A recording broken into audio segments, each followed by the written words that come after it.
సమ్మర్‌లో పెట్టే ఆవకాయ పచ్చడి ఏమో కానీ, మా వారు మార్కెట్‌కి వెళ్ళిన ప్రతిసారి తీసుకొచ్చే ఈ పచ్చడి మామిడికాయతో అయితే నేనైతే చిట్టి ముక్కల ఆవకాయ పచ్చడి అయితే చేస్తానండి. చాలా టేస్టీగా ఉంటుంది. మీరు కూడా ఒకసారి ఇలా ట్రై చేసేయండి. ఇక్కడ నేను 2 మామిడికాయలు తీసుకొని శుభ్రంగా కడుక్కున్నానండి.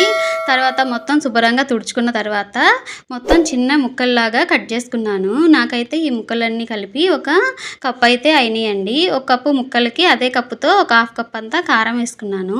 హాఫ్ కప్పు కారానికన్నా తక్కువగా ఉప్పు వేసుకోవాలి.